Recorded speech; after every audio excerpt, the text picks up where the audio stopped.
to play a game. It's time for hide and seek. Run, run, run. Time to run and hide. Run, run, run. And now I'm going to find you. Scurry off into the darkness. Hurry, I'm behind you. Don't you speak. Hide and seek.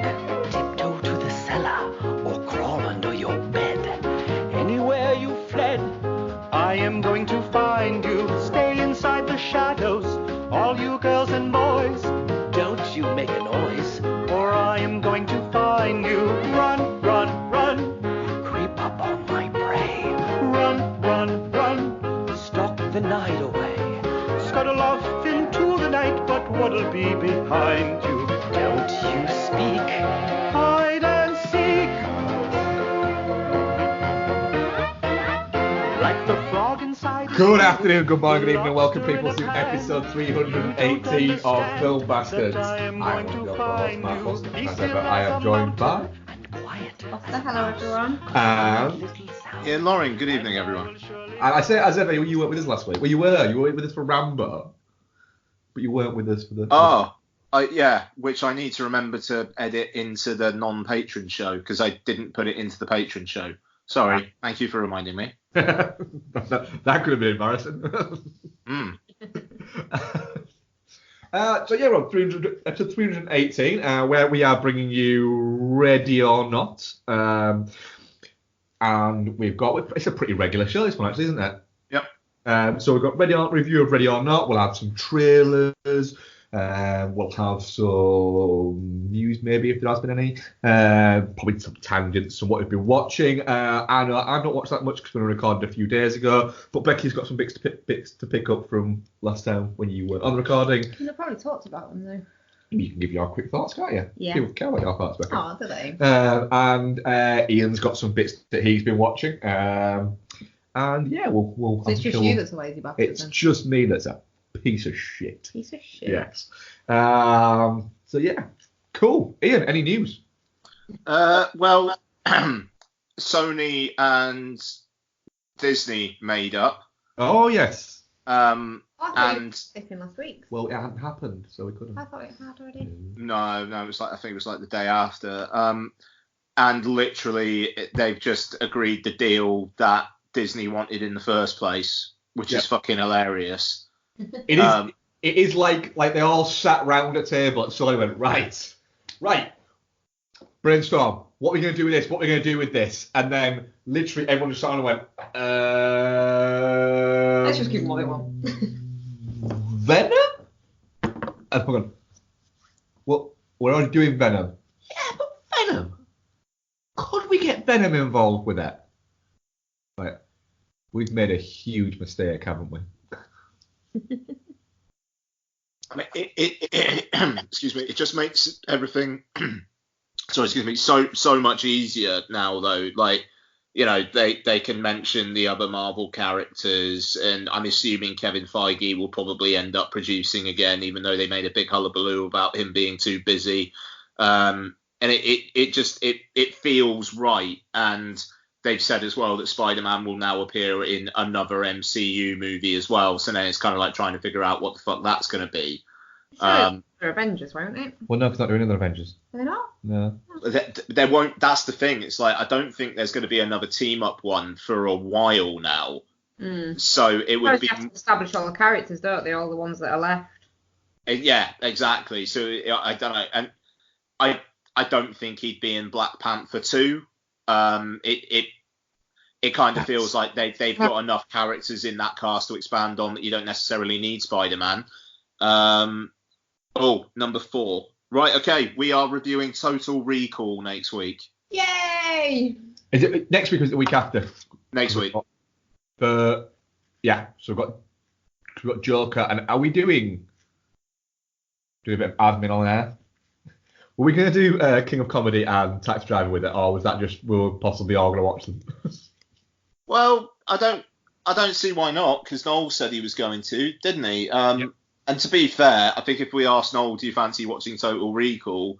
Actually, do you know what? I'll just WhatsApp him now. Yeah, I think you'd be fine with that. Recall, recall, recall. I'm so excited. Like we need an excuse to watch Total Recall. Well, yeah, because you keep going, oh, we watched it too recently. Whereas now you can't use that excuse. No, I can't use that excuse. Well, we probably have watched it too recently. We watch it about 5 times a year. Yeah, I watched it. I'm quite looking forward to it, but I am annoyed it's not in 4K. Is it not? I don't think so. Seems like something that would have had a 4K by now. I'm gonna Google that bitch. So really cool 4K. No. Old one or new one? Jesus Christ. Sorry. He's asking, is it the Len Wiseman one or the Schwarzenegger one? Oh man, if Ethan meant the Len Wiseman one, then I think we've just overruled that anyway. Yeah. I doubt it did. Okay, Noel is up for that. So I love the backside. I've not watched the other one. I will only do it if I can watch Colin Farrell. God, that's just a forgotten remake, isn't it? It really is. It's part of that. And let's never speak of it again. Yeah. Like the RoboCop one. I'm fairly sure the new one's on Netflix. I might watch it this week. Why would you do that to yourself? I might. It's going to be disposable, innit? It feels like something I can just like stick on a Thursday night, and I think it's like in excess of 2 hours long. Of 2 hours long. Yeah. Yeah. It's Sorry, only I thought you said 3 for a second. No, an hour and 58 minutes, and it is on what is it? Netflix. The proper one, or The the new one? I totally forgot Jessica Biel was even in it. Did she? Yeah, because Kate Beckinsale is the Sharon Stone one. Yeah. Okay. Oh, cool. It's only $5.99 on iTunes, and it probably will go 4K at some point. The Schwarzenegger. There's 2 versions of the 2012 one. Yeah. Oh, what the fuck? The director's cut. Hang on. No, one of them's 4K and it's 1 hour 58. One of them's HD and it's 2 hours 10. So, for fuck's sake, iTunes. I don't think you need to watch the director's cut of that. No, I mean, for a director's cut to be released of that. I mean, honestly. I mean, in all fairness, I wouldn't like pay for it anyway. But yeah, it's on Netflix, the 1 hour 58 version. I might.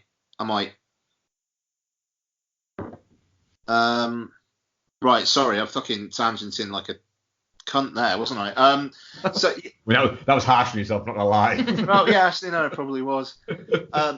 But yeah, I don't think Spider-Man would be in Black Panther 2. I don't think he'd be in 4 because obviously you've got female Thor as like the USP of that film. Like, it's just what does he turn up in? I mean, Doctor Strange is going to have Scarlet Witch in it, so it kind of feels like they've just got him in the pocket. Yeah, for something to bring out. I could see him turn up in Captain Marvel 2. Yeah. Okay. Oh, that's a great shout. That's what I reckon. Because I could see them, with the whole Spider-Man is Peter Parker thing. I could see them going, right, we need to get him off world, and he's on that spaceship with Nick Fury. Yeah. Even though, like, the next Spider-Man's gonna be out in 2021, they've said. Yeah. So Captain Marvel 2 won't be out by then. I thought it was 2021 next Captain Marvel. No, they haven't even like formally announced it yet. Oh. Yeah, no, 2021 is well, I mean, now it's Spider-Man, but it was also Shang-Chi, Doctor Strange, and Thor. Maybe they literally they haven't decided which one he's going to be in. They're just keeping him, like you say, just there, just to use if needed. Yeah. Break glass. Even though shout out to Tom Holland's Instagram post as well. Yeah, that was awesome. What did he do? He posted the I'm not going I'm anywhere not fucking going! from Wolf of Wall Street. That is literally a kid who is controlling his own social media. Yeah. The fact that he's called Tom Holland like 1388 or something like that. It's such a fucking great choice of clip to use as well. Like, just, it's genius. I mean, good on him. You do get the feeling like he's saying to his mate, he's been sat with his mates, gone, you should post that. And he's gone, I don't think I can. I think Disney might shout at me if I do. They go, go on, post it. If they tell you to take it off, then fair enough. He's gone, I'll try. Fucking gold. On Tom Holland news as well, the Uncharted movie has got a new director. Who is it for this month? Well, to be fair, it's interesting. Travis Knight of Bumblebee and Kubo and the Two Strings. I haven't seen Bumblebee, so I can't comment on that. Kubo's fantastic, but Bumblebee is apparently not. Bumblebee's fun. Is it all right? Bumblebee's fun. I enjoyed Bumblebee quite like a good bit, and I mean Lottie sat through the whole thing as well. Which is something. The thing is, you don't need an Uncharted movie except for the fact that Nathan Drake isn't going to be in any more games. So, unless this is going to be a younger Nathan Drake, it's like, well, do they do a Tom Holland starring video game as well or something? And I don't know. It's odd because the Uncharted games are basically 15-hour video game films. Yeah. So what's the point? But I will watch a Tom Holland starring Travis Knight directed action adventure film. I will. Yeah, I happily would watch that. It just seems a little bit like it basically is a bit like, well, it's just Guy Tomb Raider. Yeah. Well, it was just Guy Tomb Raider. I know, but that's fine. But it just seems more like the like. Can you imagine if the Uncharted movie that finally might come out comes out like a week or two or like a month or so before or after the new Tomb Raider? It'll be interesting to see how people view them. I like the Uncharted games. Yeah, it's alright. It's just a weird bit. It's a weird move that they're not making a film of one of the games, and they're doing like a. They never really tend to make films of the games though, because then there's a lack of surprise element in it. Well, Lara Croft is basically the game. I don't know. I haven't played a Lara Croft game. Silent Hill is basically the game. And that's damaging to the film. It isn't. I mean, Tomb Raider had elements of the new Tomb Raider, like the big bad were like the same big bad as in the newer games. I'm just trying to think now. I don't know. I mean, like Assassin's Creed was like it had the basic thing there, but the plot was actually they're both really fucking boring. I kind of want to rewatch Assassin's Creed at some point. Are you having sleep problems? Well, no. I mean, I don't know. There's something about that I want to give it another shake. Because all the components that are there should produce something a lot better than that. I think that's it. All the time I was watching it going, it doesn't make sense. This should look really good. It's by an interesting director. It's got a really good cast, and it's actually a fairly interesting story. Based on a boring game. How is it not clicking? But it don't click. Any other news this week? Very angry that they're remaking A Princess Bride. Again, I just don't think it's going to happen. I think it's one of those things that gets mooted but never actually happens. Have you seen Carrie Elwood's tweet about it? No. What's he said? Find it. Again, I'm a Rob Reiner fan, but it's I think I need to rewatch that because Yeah, you I've absolutely do. never connected with it at all. I love it. It's a great film. We've got a special edition thing of it, haven't we? We have a special edition DVD, yes. Yeah. It feels like a film of its time. Yeah. You'd have to change quite a lot, I think, for it to be I don't know a today film really, and I don't know. It's just like not everything needs to be remade. Yeah, that's it. The thing is, I have no issue with anything being remade. If somebody has an idea to remake something, go ahead. It doesn't supersede the original. Oh no. You know, a case in point, nobody in the world talks about the latest RoboCop. In a couple of years' time, they'll go, do you know what we should remake? We haven't remade yet. RoboCop. And someone on the table will go, I think we did that a few years ago. We'll go, I don't think we did. And then it'll get remade again. But there's nothing out there that can't be remade. But like Ian's saying there, there's a reason, for instance, why no one's remade Breakfast Club yet. It's because at the moment, having Breakfast Club there, it's okay. It does get some sort of modern criticisms of it. But it's because it's so well thought of, it's tended to sort of weather those a little bit with people, and it has enough goodwill there for people to go, well, no, because you've got to take it as this, and you can't look at the kids now and go, well, why would they do that? Why would that? Because they're kids, dumbass. Yeah. Kids have irrational reactions to things, etc. Nobody's remade it because you've then got to re-deal with those problems or change those problems. And when you're doing that, you're essentially making just a censored version and a revisionist version of that movie. Yeah. And so that's why certain things aren't getting remade in the same way as it keeps getting banded about that Back to the Future is going to get remade.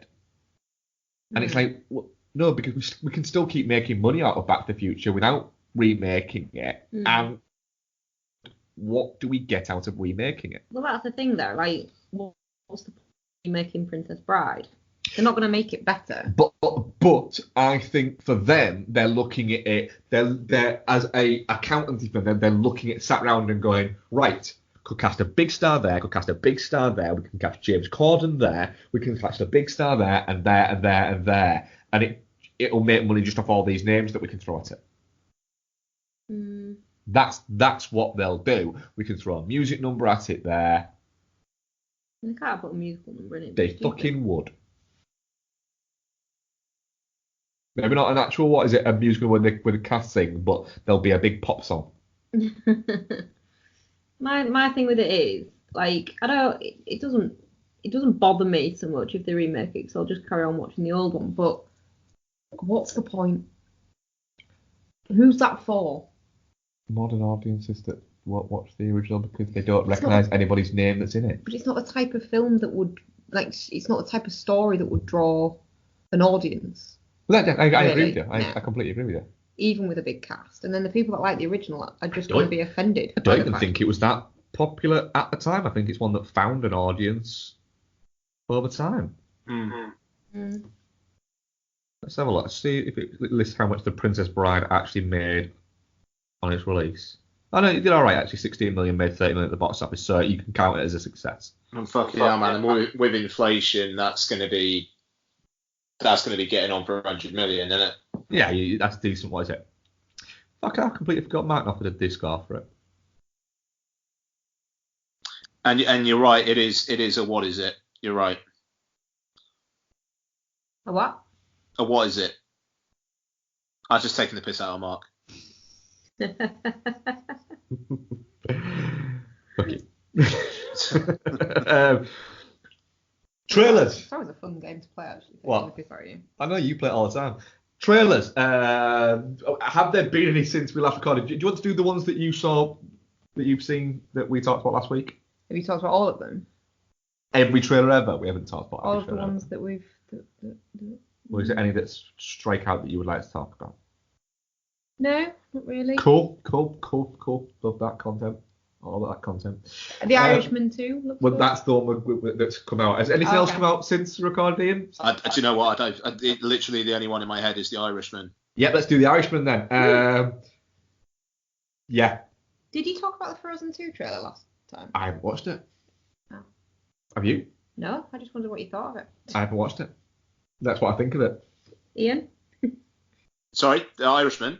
As the parent of a girl child, have you watched the Frozen 2 trailer? Oh, fuck, yeah, actually, yeah. Yeah, I mean, we're all going to go and see it as we go to the cinema like every kind of like mid-late November and do kind of Christmassy things in Cardiff and then go to the cinema. So Frozen 2 is going to be that for us this year. I don't know. We'll see. Lots was a couple years too young for the Frozen craze. Yeah. But she knows, like, she calls it Elsa. She doesn't see any reason why it'd be called Frozen. It's just, is that Elsa too? Which is fine. And yeah, I don't know. I mean, we'll see. It's one of those films that it kind of feels like they were just caught unawares by the popularity and got a sequel going. And, you know, I mean, Disney animation studios don't seem to do sequels all that often. And when they do, they seem to take a while. Like, Ralph Breaks the Internet was, like, I want to say like 7 or 8 years after Wreck-It Ralph. Was it? Wreck-It Ralph came out a while ago. I mean, it was before Lottie was born. I'll tell you that for free. Yeah, 2012. Yeah, so it was like, 6 years. And I suppose Frozen's probably actually about 6 years as well. Yeah, 2013 to 2000. What is it? I don't know. I mean, we'll see. I mean, we went to see the re-release of Frozen in the cinema that they did a couple years back when they had that 20-minute fucking holiday special short thing attached to it. And I mean, Frozen 2 will be huge. And that's the thing. It's got that kind of. It's almost gonna have that kind of cross-generational kind of thing because you're gonna have kids who are into Frozen who will still be into Frozen 2. And you're going to have little kids who are too young for Frozen, have grown up on Frozen and will be into Frozen 2. And it seems to be like a big hit with kind of like with mums and some dads as well. Yeah. So, I mean, the song is going to be interesting because how do you try and compete with Let It Go? And I think the answer would be don't have a song in there. But there are other songs in Frozen. That's the thing. It's kind of a musical. It is a musical, yeah, absolutely. So, you know, and that's the thing. I think people forget that there are actually other songs in it. So, well, yeah, we'll see. I'm not expecting anything great out of it, but as long as I see it in the super screen with the Dolby Atmos, I'll be happy. That's it. It's a. When I watched Frozen, I was fine with it. I'll never watch it again. I don't really need to watch it again. But when I watched it the first time round, it wasn't painful to watch or anything like that. It was fine. It was all right. It passed the time enough that I was entertained, and then after it, I was a bit like, whoa, didn't expect this to be as huge as it became. But do you know what? I was a 30-year-old man when it came out, so it's not going to have had a connection with me because I wasn't a 5-year-old girl. I really hated it when it came out. You did? You hated it before you watched it, though? No. Yeah, you did. Yeah. I don't know whether I'm due a rewatch or whether I'll just give up on that whole thing. It's quite short, isn't it? Is it? What is? Frozen, it's quite short, isn't it? It's like an hour and a half. Yeah, I thought it was... Hour and 42. That's not too bad. Yeah. It's not a rewatch it, but if you want to rewatch it, knock yourself out. I think I'll probably pass, to be fair. The Irishman trailer. So this is like the first full trailer because the other ones we had were teasers. Teasers? Yeah. So what do you think, Rex? I mean, it just looks really good, doesn't it? I don't get the whole bitching about the de-aging thing, to be perfectly honest with you. Does it look a bit ropey because you're looking for it because you know he's being de-aged? Well, possibly a touch, but if you're not looking for it, it looks fine. I think it's one of those things that it will disappear within 30 seconds of the film if the film is really good. The thing is, people are watching it knowing what De Niro looks like now, for instance, and going, oh, he looks younger there, so he's been de-aged. He doesn't look like himself. Oh, this is weird. Blah, uncanny valley situation. And it's not anywhere near as bad as people seem to be making it out to be. I haven't seen much of people saying it is. Oh, I have. There was like a day or two there where some stills came out from it and people were very snarky. I mean, I'll be honest, there was one where it was 4 stills and it just said PlayStation 1, PlayStation 2, PlayStation 3, PlayStation 4, which I quite enjoyed because it was... Those do seem to be varying states of CG quality there. But I think it's all been drowned out by the fact that it premiered at New York Film Festival and everyone loves it. Yeah. I'm glad about that. It does seem like any sort of negative things about Daughters is like, right, is the film good? Oh, the film's fantastic. Then shut the fuck up then. But it seems like people have shut the fuck up. Yeah, and it is nice. It does seem like we haven't got to the thing of, this is why we can't have nice things. It's like, we can have nice things. Shut up. And have you guys got tickets for the nationwide screening of it yet? I'm going, you're still unsure, aren't you, Bex? I refuse to pay £20 to go and see it. Fair enough. Absolutely on a moral level. Have you tried anywhere else? I got a ticket for the Watershed in Bristol and it was a tenner. You're kidding. Well, the thing is, I'm not sure where else it's playing, actually. I think the issue is, it's like the 13th of October, isn't it? Yeah. Am I right in saying that? Which is a Sunday. We're back that wedding, weren't we? It's on Friday night, of course it is. Right. On-air admin. Let's have a look. I'm going to have a look as well. The Irishman. So you got Everyman York, where I'm assuming it's 20 quid then. Yeah, Everyman Harrogate. Curzon Ripon. Curzon Ripon. Let's have a look, see how much this beauty is. I refuse, like I say, on a moral level, I refuse to pay it. It's just scalping. It's opportunistic shite from Everyman. Same price at Curzon. What, 20 quid? Yeah. Fucking hell. What's Ilkley Cinema? Ilkley's other side of Leeds. Everyman. Showroom Cinema in Sheffield. God, there's more to try about that. Yeah, I think it's going to be Everyman. It's 15 at Ilkley. Yeah, so I'm going. I'll wait for it to come on Netflix. I'm going to wait for it to come on Netflix. I'm excited for it and I really want to see it. I don't 40 quid want to see it. That's fine.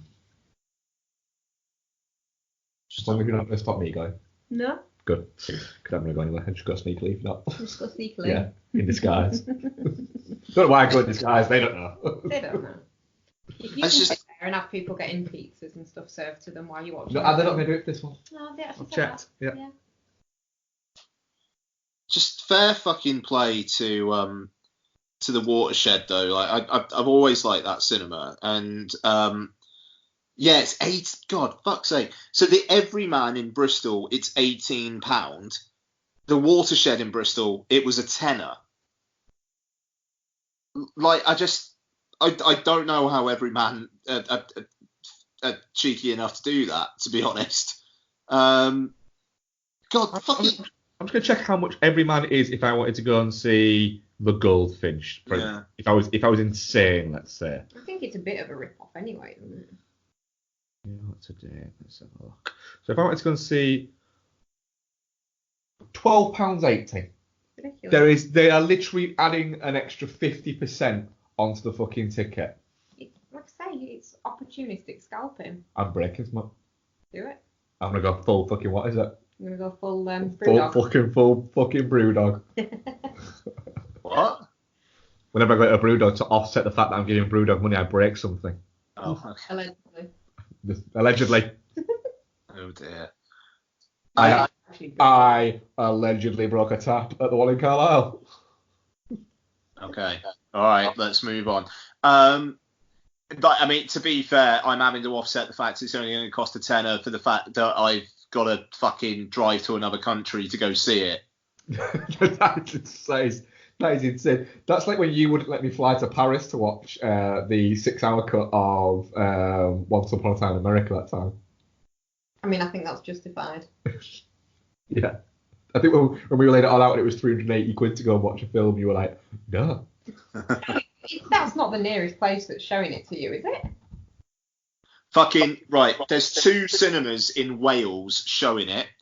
Let me have a look at how long it would take me to fucking drive to them. So, Aberystwyth I like Aberystwyth. Arts Centre would take me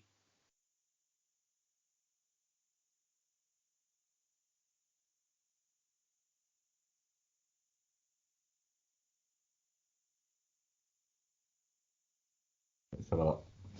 right. I don't know what it's doing because it's saying it's 22 minutes, but is also trying to drive me to Cathays, which is not Aberystwyth in the slightest. Apple Maps, you are a twat. Right, it's literally like Aberystwyth is about 3-hour drive away. Fucking hell. Bangor Arts Centre. Fuck it can't even find. That's amazing. Oh man, I tell you what, because I got a new phone, I haven't put Google Maps on my phone yet, so I was just looking at Apple Maps there, and Apple Maps is the worst. Like, holy shit. It is literally the redheaded stepchild of Apple, isn't it? It is. It is literally a guy walks into the office of Apple and gets to the elevator and they're going, there's no room in here. It's like, there's loads of room in there. There isn't. You work for Apple Maps. Oh my god. So I don't even know where Bangor is, but it's not anywhere fucking near me. Alright, let's have a look now. Oh, it's an LL postcode. The nearest international airport is Liverpool's John Lennon Airport. That's how far away it is from me. So it's North Wales then. So it's 2 cinemas in North Wales are playing The Irishman. No, Swansea, Cardiff, Newport, fucking nothing. It's so annoying. Like, it's 4 hours sorry. drive. 4 hours. Yeah, where was the other one? Aberystwyth. Yeah. 4 hours. That is mental to me because that is a shorter distance than York to London, and you can do York to London in 4 hours. Aberystwyth, it says 2.5 hours. And where are you going? Bristol. Yeah.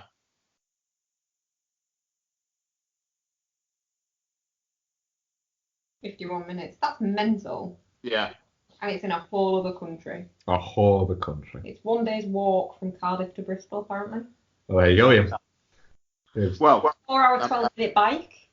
I'll be in my electric car, so I might have to do some walking. But anyway, what do you think of the actual trailer itself? Oh, Yeah, sorry. I'll fucking reroute the reins and just fucking pull that horse back on fucking track. God, you're a shit horse now. Oh, fuck you. I think it looks fantastic. Yeah, it does, it looks very. It looks like Scorsese's going, oh, I can do all this, can I? Let's have some fucking fun. And that's what it looks like. It's not going to be 3 hours of really deep thinking. What is it? It's going to be 3 hours of Scorsese having a shitload of fun with people he's really enjoyed collaborating with over the years. And I'm glad the fact that they've asked him, because he was saying that there's a before he made The Irishman, after Silence, and then that The Irishman was going to be his next film. He intimated that this might be His last. Might be his last, and this might be the good place to stop. Apparently now he's like, no, I've got the bug back again now. It's like, you lost the bug and made Wolf of fucking Wall Street. Which is an incredible film. I think is one that in the coming years people will start to look at and go, we gave that a bit of a short shrift, didn't we? I think that's the thing is, like, to my mind, even the serious Scorsese films, there's elements of enjoyableness with them. Even like Taxi Driver, which is bleak, it's enjoyable because it's of its time, and there's bits of it that are just interesting. The Silence just looks fucking bleak as fuck, and I just can't. It's do really not bleak. need that kind of negativity in my life right now. It's basically, hey, you know your religion, yeah, Fuck. Dickheads. It's a lot of dickheads. What, my religion specifically? All of them. Just all of them. I can't bring myself to sit and be depressed for however long that movie is. We'll watch it. I think not. Yeah. It's bloody good. I'm sure it is. There's some fucking hell of some imagery. But in the same way that I'm sure A Ghost Story is really good, I don't want to watch it because I don't want to sit and just be fucking depressed. Look at that. I literally, we just in the last podcast said about, I don't know if I can justify the 20 quid. I know I'm going to, but I don't know if I can justify it in my head. I can now after that trailer. So yeah, that was trailers. And what is it? Let's get into our feature film. Once my iPad stops being a piece of balls, which is, I didn't forget what film it was, by the way. I just forgot who directed it. Uh-huh. I just came to get a drink.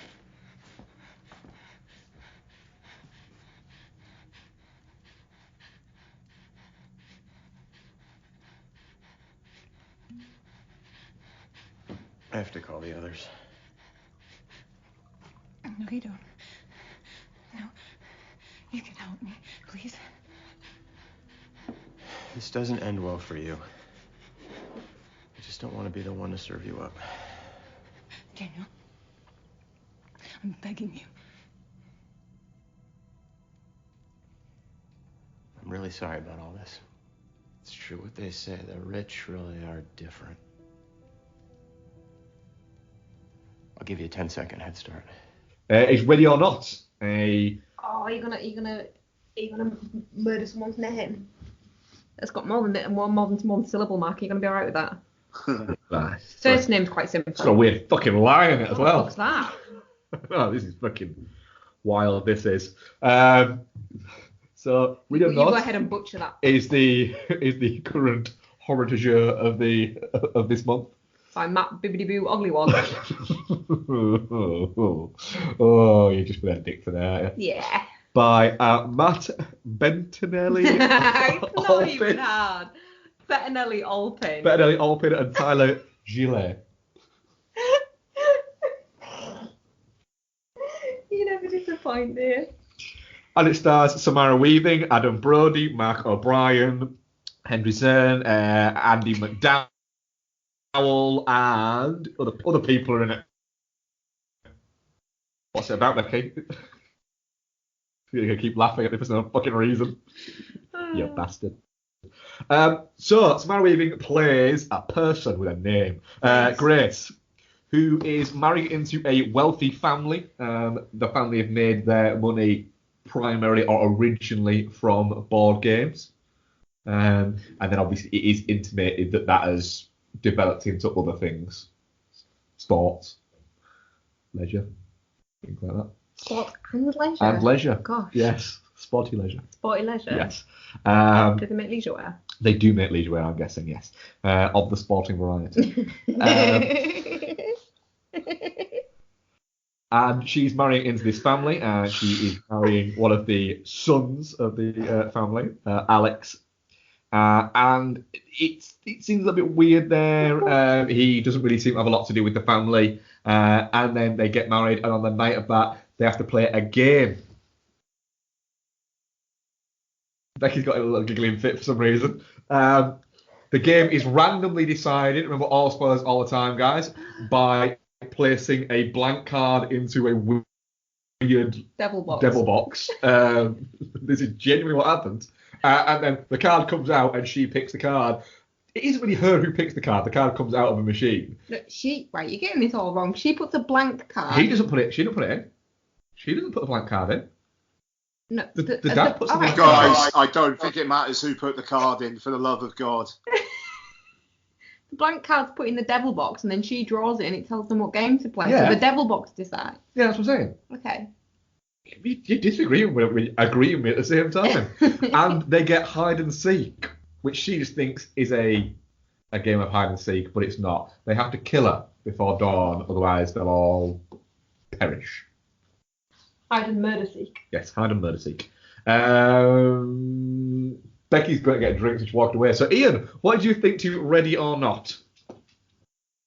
That was hard work, wasn't it, guys? I enjoyed Ready or Not quite a bit. Yeah, it's good fun.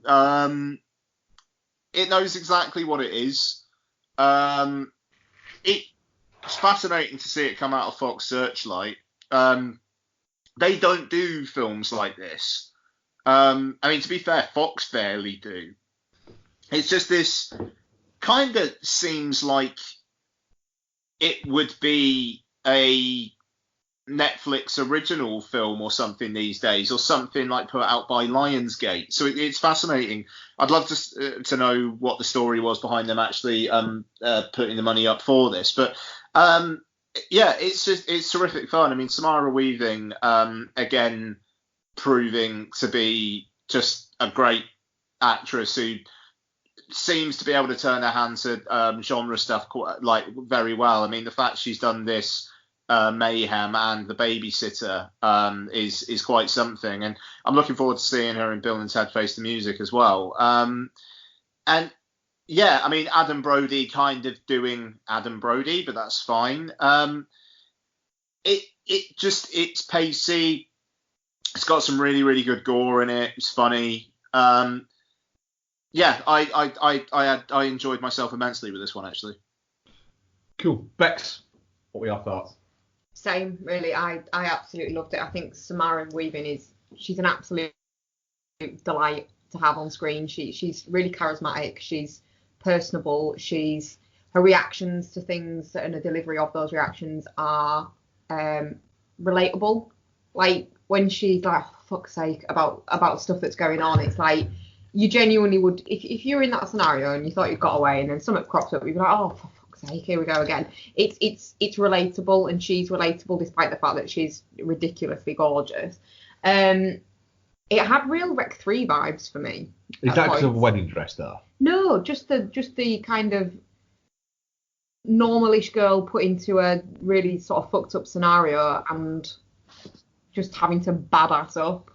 And I said to you when we came out, and I know I've seen probably better films this year. I can't off the top of my head think of a film I've enjoyed as much this year. Yeah. No, that makes sense, yeah. It's just, it's an awful lot of fun. Mm-hmm. And there's some really good gore. Yeah, I completely agree with what you both said. Samara Weaving is the star of the show, which she should be. She's the main. The star. Yeah. I mean, everyone's just fucking bothered with it. Fucking bruised ribs all over the fucking place. We both just have decided to just fucking roll some soap up in a fucking sock and just fucking go to town on me, haven't you? Sorry. You pack of bastards. Yeah, I think you're right there. She's an absolute delight.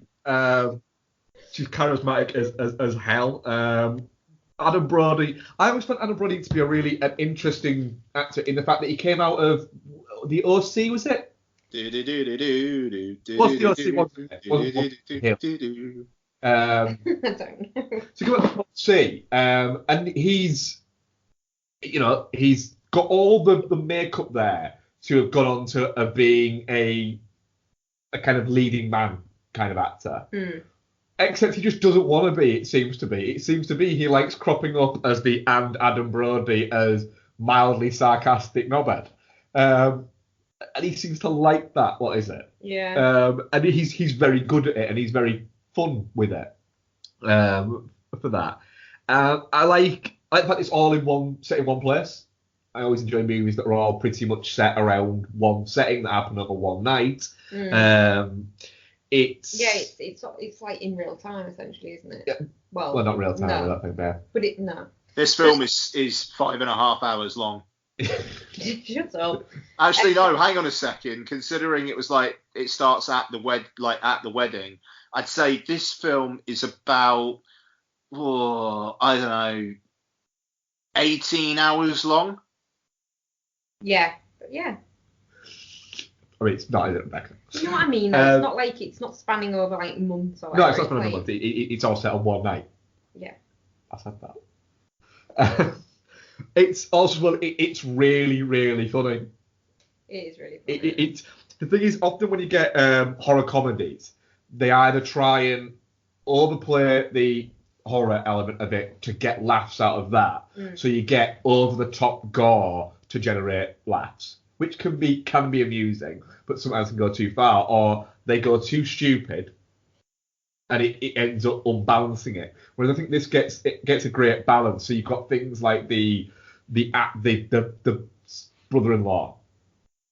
Yeah. Watching Google sat on the toilet, YouTube videos. YouTubing how to use a crossbow.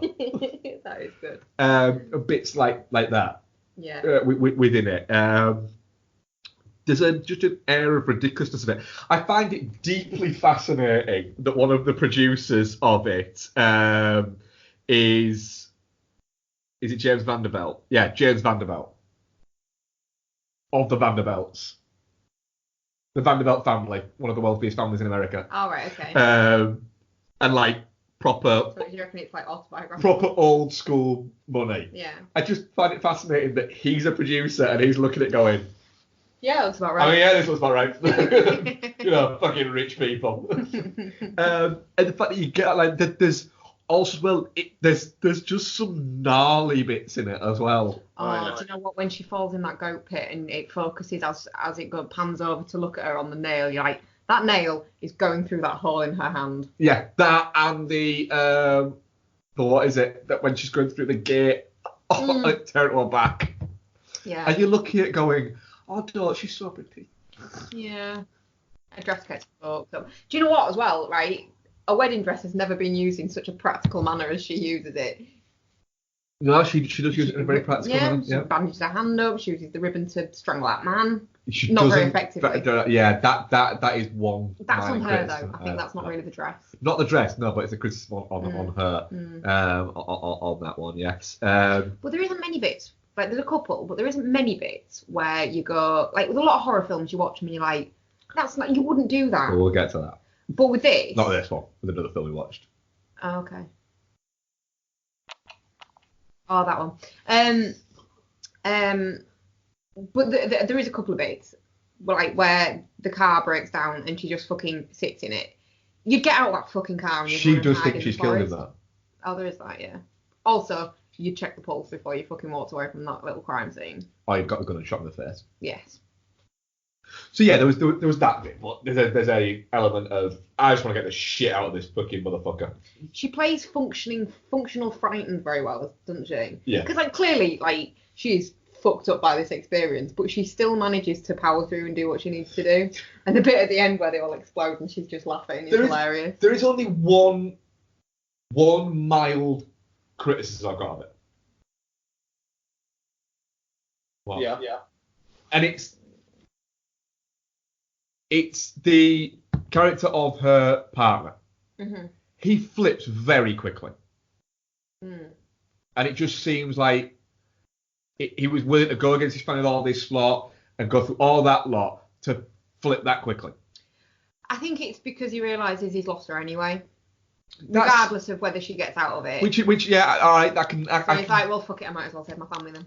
I can see that. Yeah, I mean, also, I mean, like, to be fair, Andy McDowell has the conversation with him and kind of puts almost like the bug in his ear of, you know, are you sure you'd actually go with her against your family?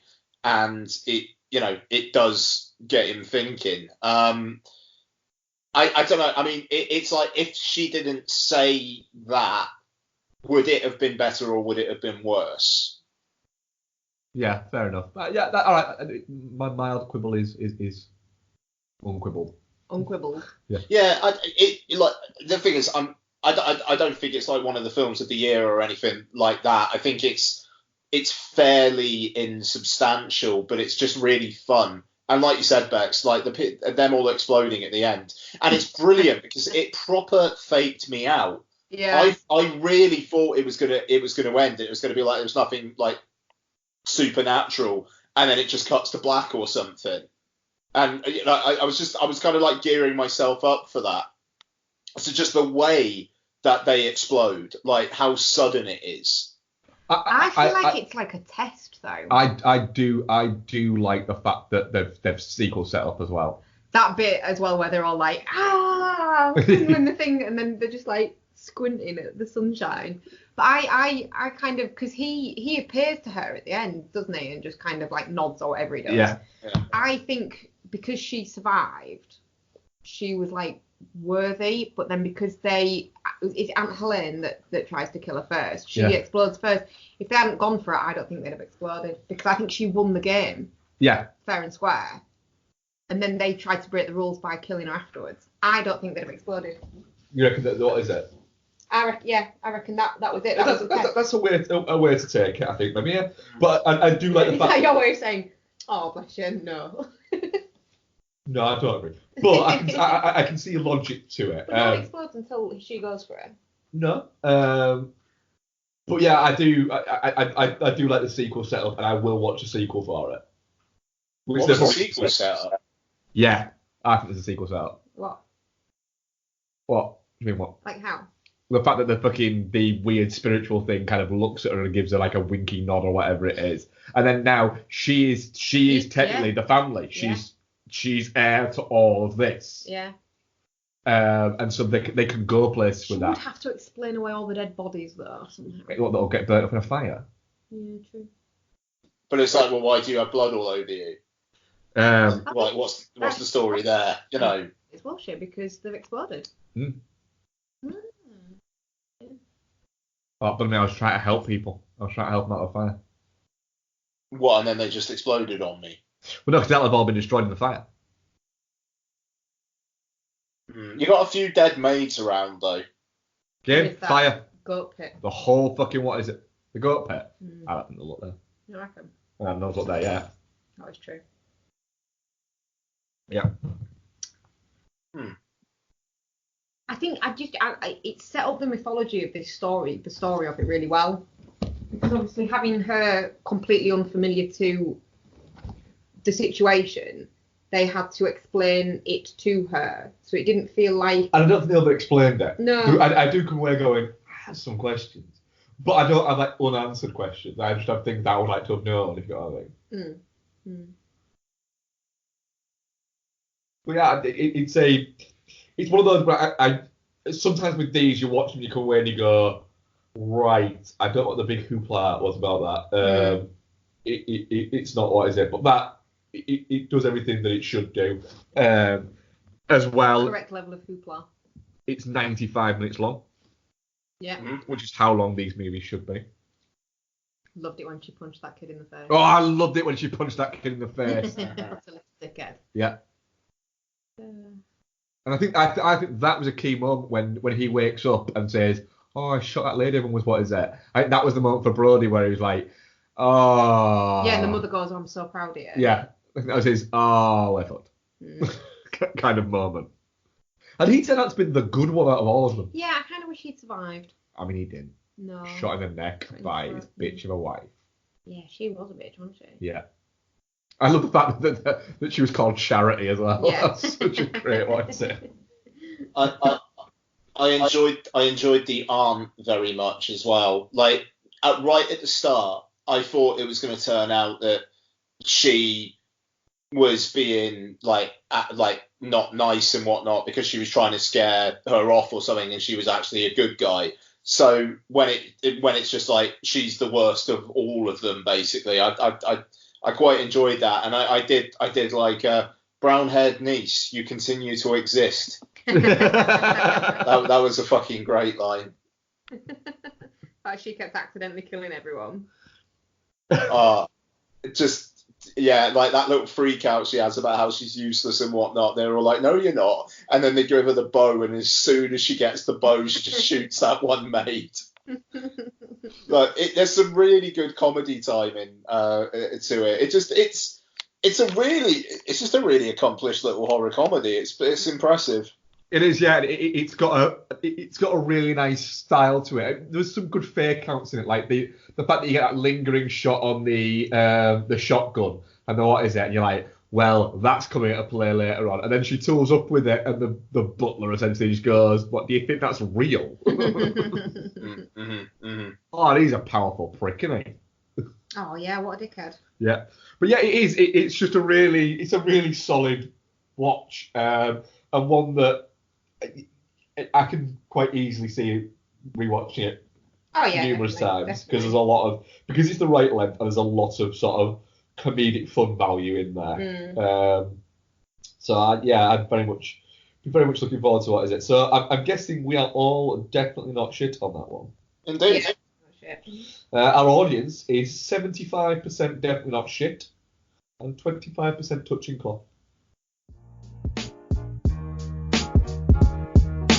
The Mulberry Boys every Friday night on the show. You better know they keep it tight. ETL is back and the J-Strom's in the zone. Introduce the co-host, he doesn't do it alone. PCZ is about to hold court. You know he's on the headset, you can hear him snort. Pop culture, movies, TV shows, and games. Rotten Tomatoes, reviews, news, and Blu-rays. Foggy don't play around, he will bust a drop pass. Welcome to the Entertainment Landfill Podcast, the Jason and Steven Show. It's the Jason and Steven Show. What? The Jason and Steven Show. It's the Jason and Steven Show.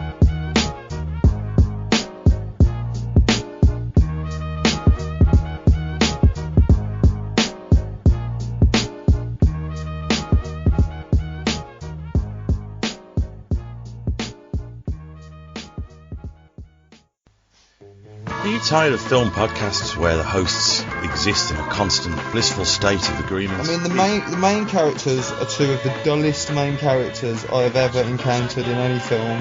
Well, you're in luck. Let me introduce you to Chinstroker and Punter. One is an ex-film student with a penchant for David Lynch and art cinema. The other is a man on the street. Listen in perplexed and horrified terror as we tear apart one film a week. It just really It's isn't. not visually striking. No. Just getting confirmation. It's just that's the third time though. I mean, is this on? You can find us at csvsp.libsyn.com.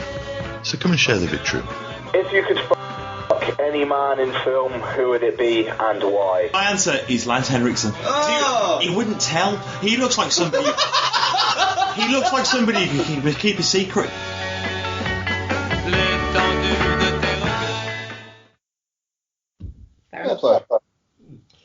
So, Ian, what have you been watching this week? So yeah, with Lottie and Donna being away, I've gotten through. Considering we only recorded on Wednesday, I've gotten through a shitload. I actually forgot to talk about Mean Streets last week. I rewatched that, and I seem to gravitate towards Mean Streets more than a lot of Scorsese, and I don't know why. I think I've seen it more than like Taxi Driver, and I think I've seen it more than Casino. It's like really high energy stuff, and the way that he's already using songs in the way that he does in future films at that point is incredible. I mean, the film's getting on for 50 years old, but it still feels like it's got this kind of like youth and vibrancy to it, which I mean, like Johnny Boy, Robert De Niro, like it just like that kind of like slightly dangerous, cheeky, chappy kind of persona. That's still in people now. You know, it's such a archetypal lad. It just really, really, really strong. So yeah, Mean Streets, it's cracking. Looks HD looks alright on iTunes as well. It's one that I don't think is ever going to get a 4K or anything like that, but I'm glad it looks as nice as it does. Rewatched Gangster Squad for some reason. It's video game Untouchables, basically. Yeah. Yeah, I mean, it's fine. It is Gangster Squad. It just like with that cast, it shouldn't be fine.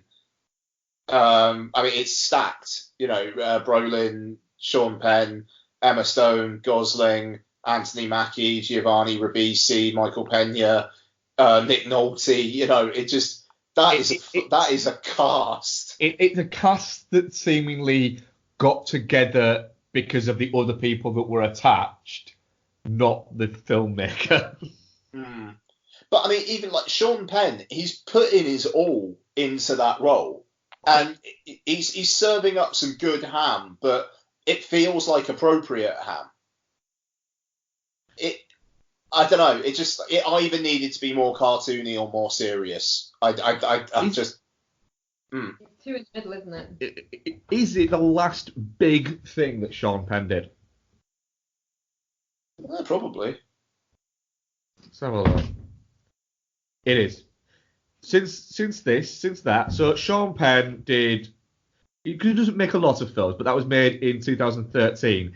Since that, he was in The Secret Life of Walter Mitty, which was the same year, which was a very small part, wasn't it? Yeah. He was in The Gunman. Yep. And The Professor and the Madman. That's all he's made since. Oh God, the Professor and the Madman. That one with Mel Gibson. Mel Gibson. That's it. Fucking hell. Wow. What the fuck's Sean Penn been doing then? To be fair, he's going out with a girl who's like a lot younger than him, so I imagine that's probably what he's been doing. Well, since then he's had was he engaged to Charlize Theron at one point? God, was he? Yeah. All right. Yeah. Wow. He's in post-production of Flag Day, which he is. It's the third film, I believe, that he's directed. Flag Day. Yeah, a father lives a double life as a counterfeiter, bank robber, and con man in order to provide for his daughter. Shit, this is a cast though. Go on. Catherine Winnock, Josh Brolin, Sean Penn, Miles Teller, Eddie Marzan, James Russo, Dale Dickey. That's a decent cast though. Oh, nice, fair play. Okay, and a couple of theatrical viewings. I saw The Kitchen. So this is the Elizabeth Moss, Tiffany Haddish, Melissa McCarthy one that just came and went like a damp fart. Opened outside of the top 10 in the UK last weekend and left my local Cineworld after 1 week. Nobody knows it came out. Yeah, basically, yeah. So it's based on a DC Vertigo graphic novel, I believe. Well, I mean, it had the DC logo at the start of it. And basically, these 3 wives of these 3 criminals, they get locked up for like a few years, and they realise that they basically have no money, so they essentially take it upon themselves to start ruling Hell's Kitchen, basically. What's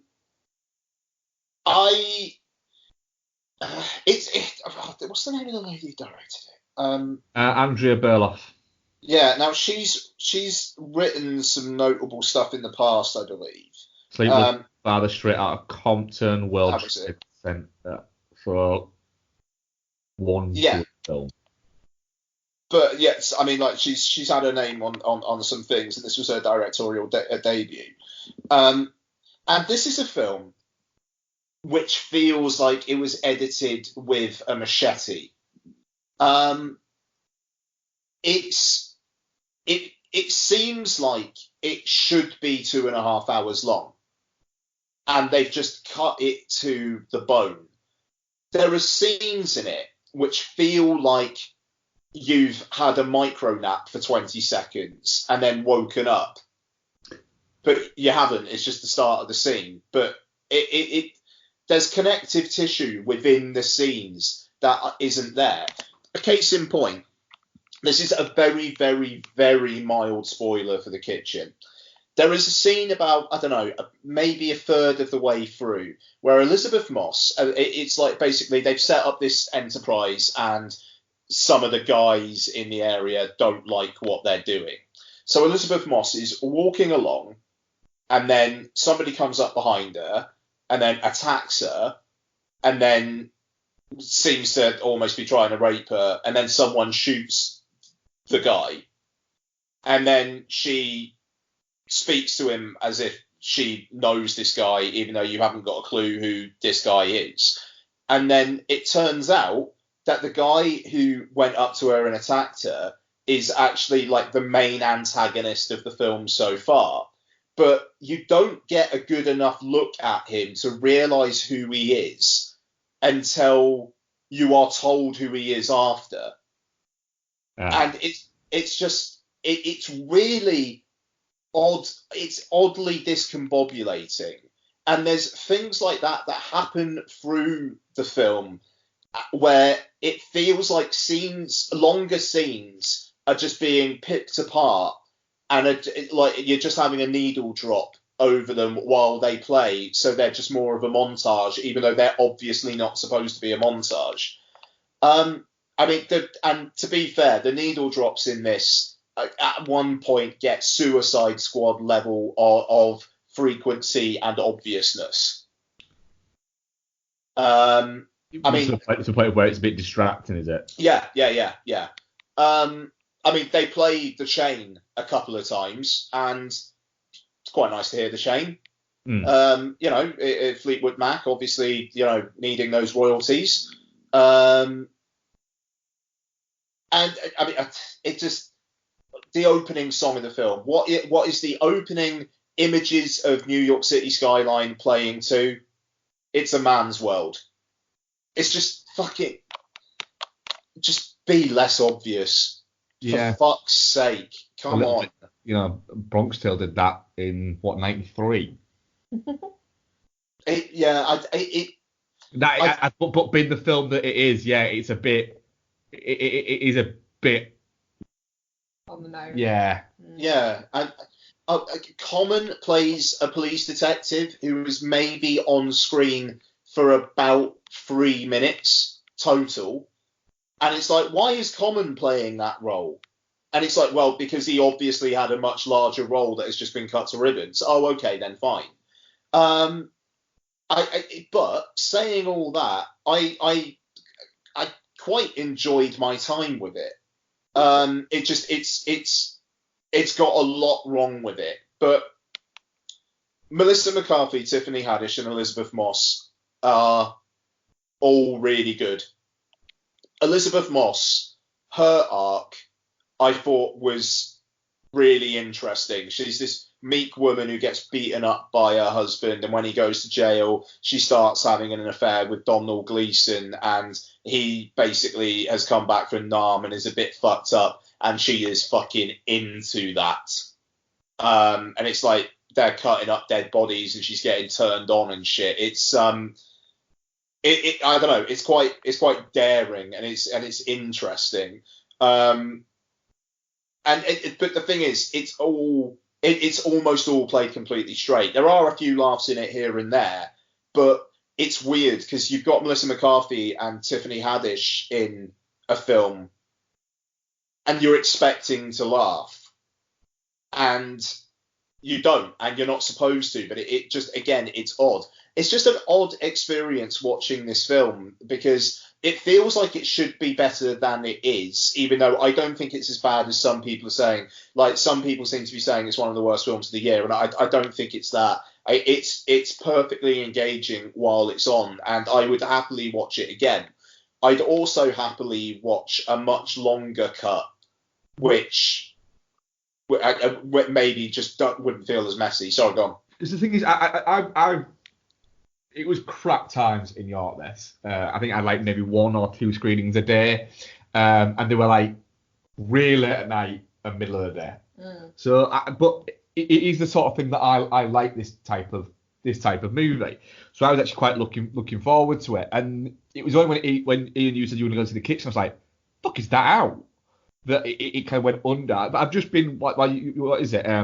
So having a look at that's like the general kind of what people have been saying about it, and it seems to be that a lot of people are saying, acting wise, it's really good. You know, the acting in it is solid. Direction wise, the direction's really quite good, but the script is just terrible.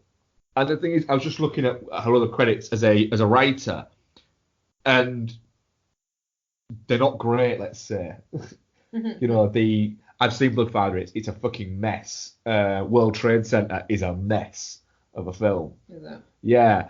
But I'm still very interested to see this, to see if it is just one of those films that's just maybe just not clicked.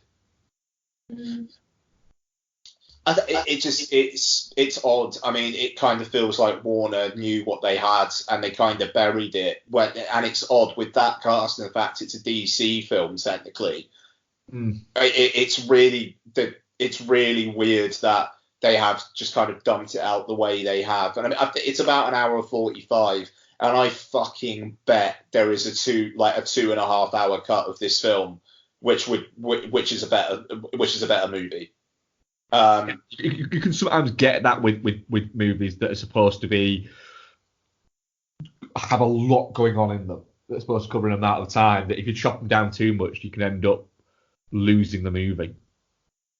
Yeah, I mean, there's some revelations in the third act which come out of absolutely fucking nowhere, and I don't feel like what the material you have earlier on manages to pull off, like sell what is actually happening. So, and again, I wonder if just longer material would do that. It's odd because it basically, character-wise, it focuses on Elizabeth Moss, but the actual narrative is kind of driven by Tiffany Haddish, but she's not on screen. It feels like she's not on screen nearly as much as the other two.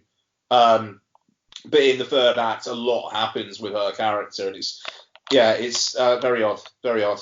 But I enjoyed it. I enjoyed my time with it. It's probably not playing in a cinema near you anymore, but I think it would work well enough on the small screen as well. So yeah, The Kitchen. I was pleasantly surprised. Okay, so I also watched The Farewell, directed by Lulu Wang, starring Awkwafina. I think this was a big hit out of Sundance this year, and I think it's one of the best films of the year. So basically, Awkwafina is a Chinese American woman who is told that her Nini, I think she calls her, like her nan, is dying, but as part of Chinese custom, they don't want to tell her that she's dying because they believe it's not the cancer that gets people, really, it's the fear. So it's based on they say in the film it's based on an actual lie. So this happened with Lulu Wang, apparently.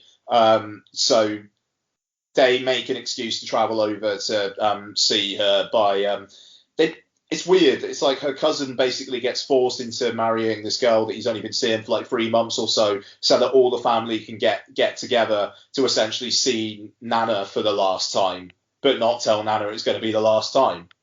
And it's this really, really human piece of work, which again, it feels like one of those films that will get me more than it would probably get you guys.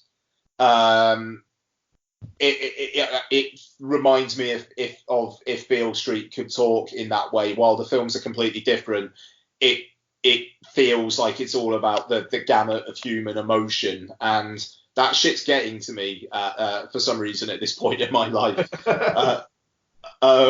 So it's funny, it's touching, it's charming. It's just watching these people celebrate this lady's life while also kind of reconnecting with each other, and it's really well done. If it's, I'm pretty sure it will be available, if not now, then by the end of the year. So I'd be intrigued to have another discussion.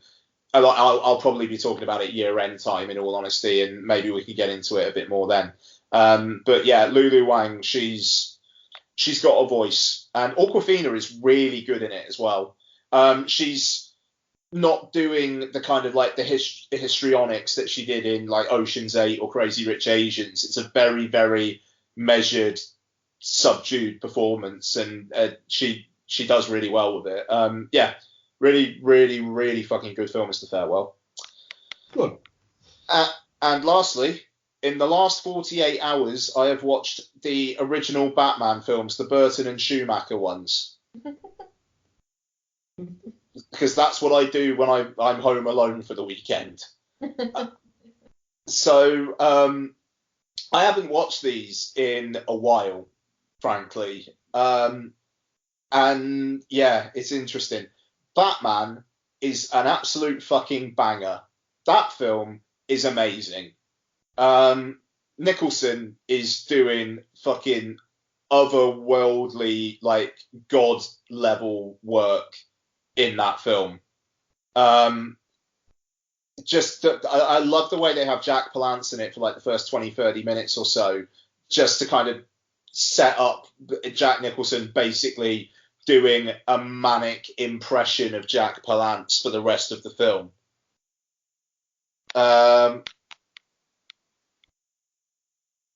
So yeah, it's sorry, I just had a WhatsApp message that distracted me. Sorry. I mean, Keaton, I really like the way that Keaton plays Bruce Wayne as well, where he just seems a bit fucking ditzy. He seems intelligent, but just like not all the lights are on upstairs, and quite flaky, didn't they? Yeah, flaky's a good word. Yeah. Like the rich playboy is supposed to be, essentially. Well, that's it. I mean, like, there's the scene early on when the reporter and Basinger are like looking around his place, and he's just following behind them. And then when they realise he's there, he doesn't react like he was trying to like mess about with them or anything. It was just, he thought it'd be interesting to follow them and just see what they're up to. And just the way that Kim Basinger is like, which one of these guys is Bruce Wayne? He's like, I don't know. Yeah, I like that, because again, doesn't feel like he's fucking with her. It just feels like he genuinely forgot who he was for a second. And I mean, but then moving on to Batman Returns, it's not a Batman film at all. It's the Penguin and Catwoman show. You know, Batman says, I was listening to a podcast talking about Batman Returns, Blank Check podcast, and they were talking about Batman Returns. One of the guys on there says that he counted it, and in the first 40 minutes of the film, Michael Keaton says one word, and it's like you're a third of the way through, and then after that, the first conversation he has is complaining that his soup's cold. It's so weird, and I was watching the special features on the iTunes edition. I've really like heavily gotten into the Batman films this weekend, because I'm going to watch the rest of them tonight as well. And I can't fucking wait. But yeah, Tim Burton was saying that, like, you know, people complain that it's not really a Batman film, but you know, I don't agree. Batman should stay in the shadows, and he shouldn't really say much. It was like, well, no, to be fair, the fucking film's called Batman Returns, but you probably do need to have a bit of a focus on Batman there. But it is saved by the fact that Danny DeVito is giving one of the most batshit performances you will ever see in your life. He's just this fucking horny, creepy, gnarly motherfucker who just wants to eat raw fish and have the raw fish guts spilling out of his mouth while he's talking, but also talking about blowing up people's erogenous zones. Like, it's fucking. I mean, Batman Returns is mainly remembered for Michelle Pfeiffer. Yeah. And she is. Don't get me wrong. She is fucking fantastic. But DeVito is doing some real weird work in this. Yeah. And Burton's all over it. It's a really fucking thirsty film, is Batman Returns. But it's like thirsty for some odd fucking shit. It's incredible. And then Batman Forever becomes thirsty with the famous suiting up and focusing on arses. But then then that's crazy. It's produced by Tim Burton, and he did have a hand in it. Yeah. But it's got more colour in the first 5 minutes than the previous two films have in their entirety. You got Elliot Goldenthal just completely binning Danny Elfman's score and going for his own, and his theme may well be just as good, quite frankly. Yeah. I mean, the Elfman one is great, but sorry, go on. Yeah, I remember Batman Forever. It's got one thing it has is a very good score to it. It's a fun score. It matches the movie, what the movie's trying to go for. But then you've got Val Kilmer, who just basically seems to be asleep. Yeah. Like, it's a really... Which is pretty much what Joel Schumacher said. Sorry? Which is pretty much what Joel Schumacher said. Yeah, no, I mean, he just seems so disconnected, like, not into it at all. And it really, I mean, like, this is mid-90s Val Kilmer, where it kind of feels like he was just trying to do career move after career move. Because I think The Saint was around this time as well. The Saint was the reason why he couldn't do Batman and Robin, because he was filming The Saint. Oh, really? Oh, wow. And I just don't know why he'd want to, unless it's maybe it's contractual. But then this one essentially focuses on Jim Carrey, because Jim Carrey was the hot thing then. And it's Jim Carrey. It's just him.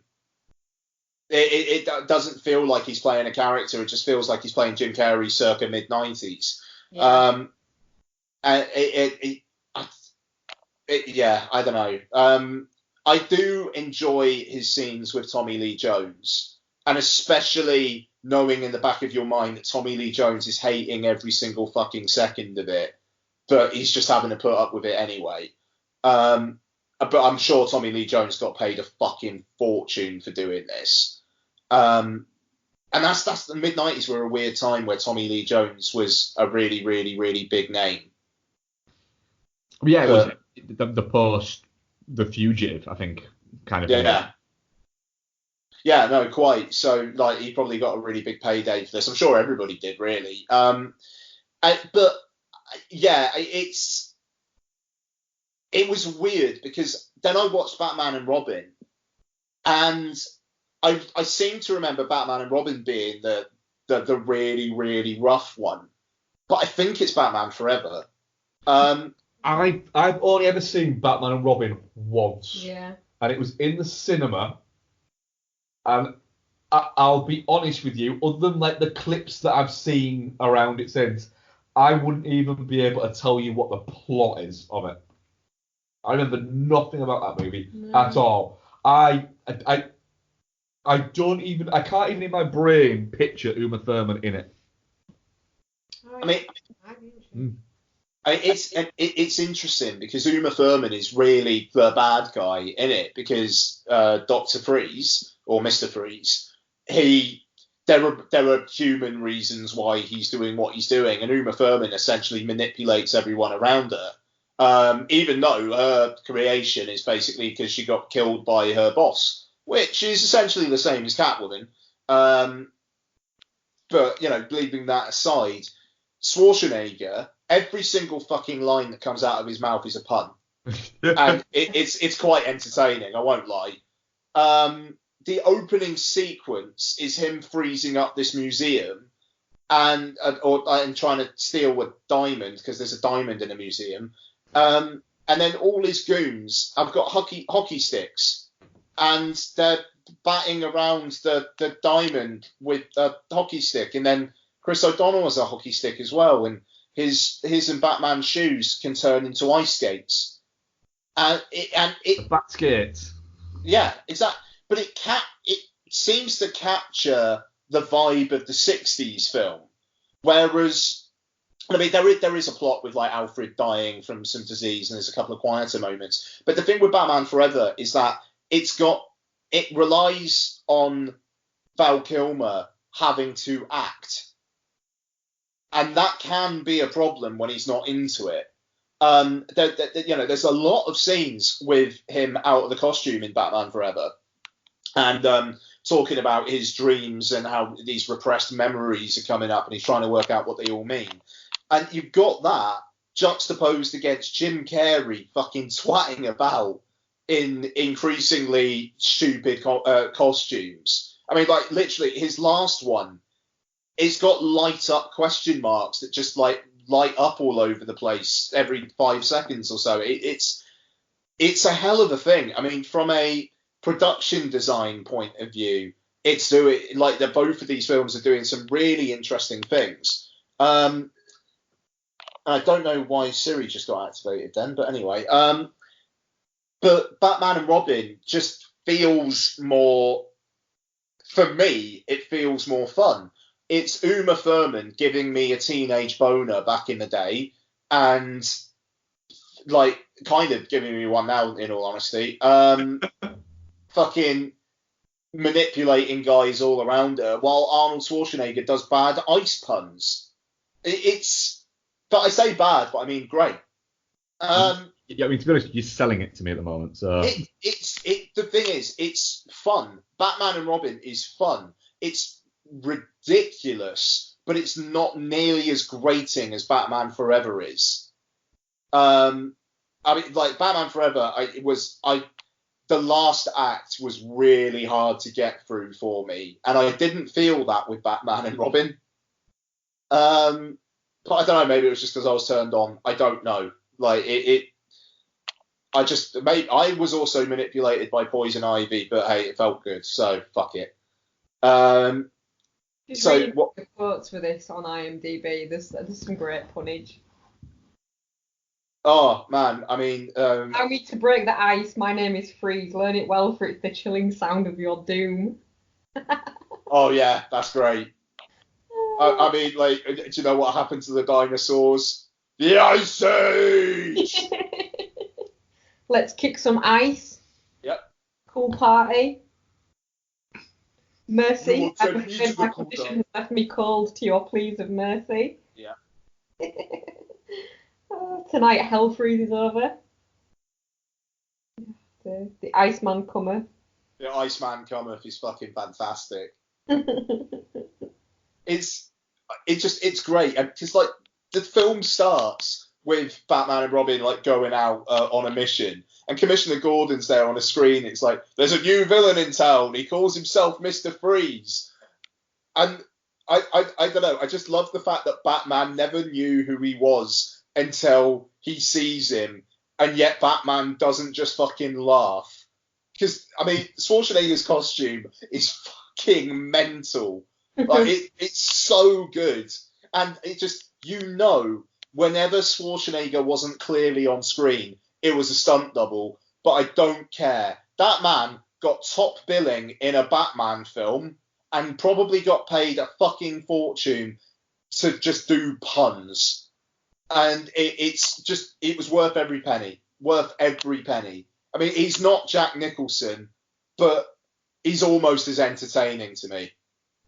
I'm not gonna lie, Ian. They're all on Sky, and I'm really quite tempted to do them all over the next week.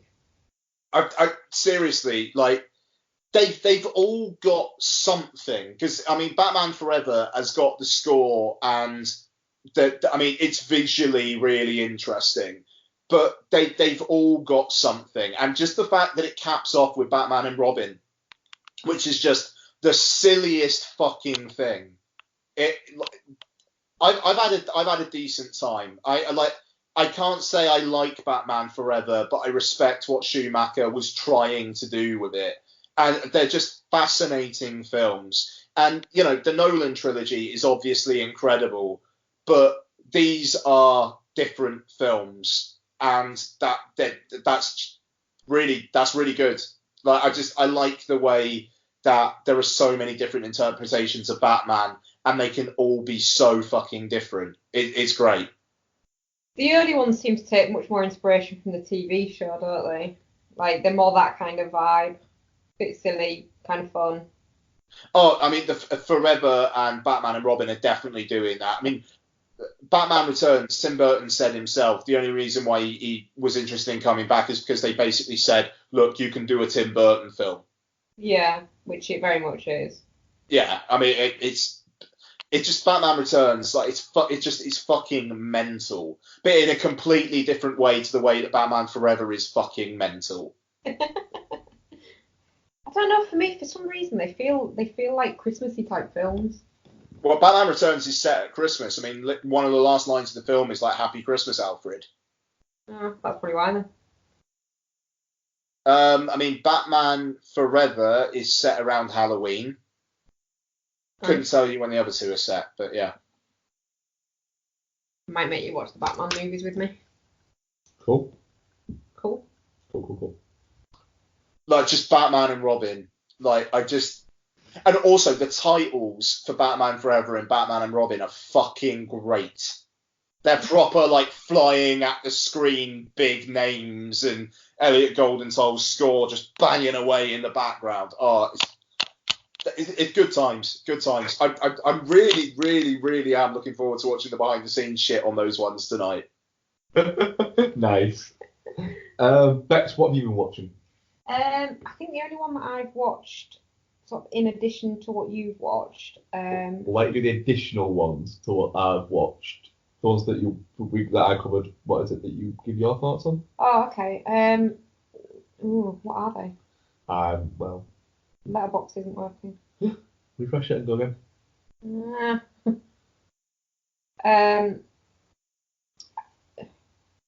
Talk about the other one first then. Well, we watched Between Two Ferns, didn't we? Yes. I hated that. Oh yeah, you hated it? Yeah. Oh shit, okay. The more I think about it, the more I hated it. I don't like that awkward, uncomfortable kind of comedy.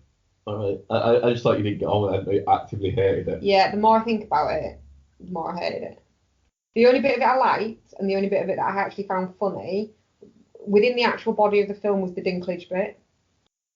I thought that was quite funny. And the outtakes. Fair enough. Which I feel bad about. You should.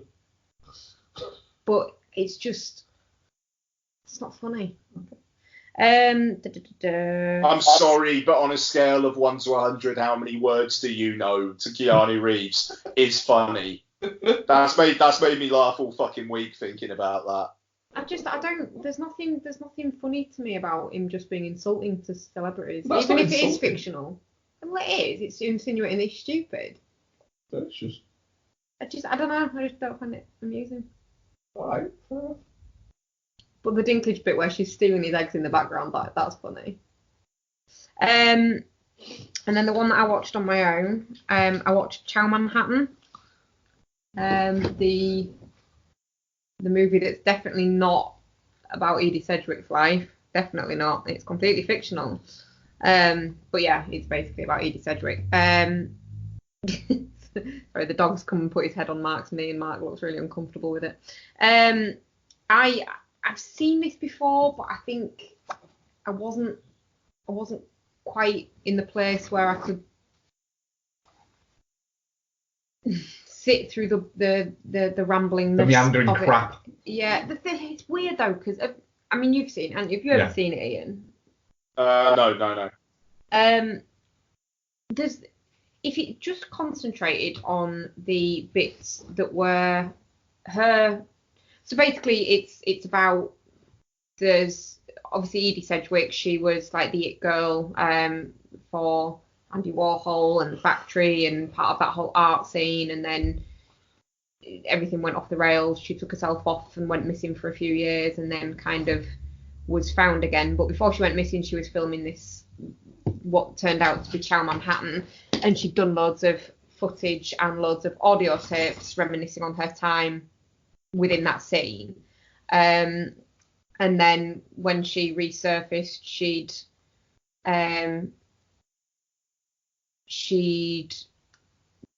put on a bit of weight. She didn't look like she used to. She'd let her hair go back dark again. She'd got herself breast implants, which she was incredibly proud of. Blah, blah, blah. Insisted on her tits being on show. Well, for the entirety of the bit that isn't a flashback, pretty much. So they decided to then film some extra footage and try and sort of get something out of this footage that they'd made before she went missing. So they decided to do it as her living in her mother's swimming pool under a big tent and reminiscing about her life when she was in New York.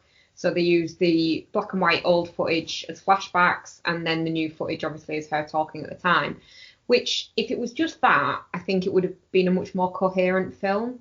Not hugely coherent, because obviously she wasn't in exactly a massively great place when she was filming the stuff of date. So she goes off script quite a lot of times, and a lot of times it's just her being confused about where she is. And it honestly, it's an uncomfortable watch because it feels hugely exploitative, because you get the feeling she doesn't really have much of an idea about what's going on around her. And the thing, like, obviously about she spends quite a lot of the time in the newer footage just with her tits out, and it's like, is that like their choice or her choice? But reading around the subject, it was her choice.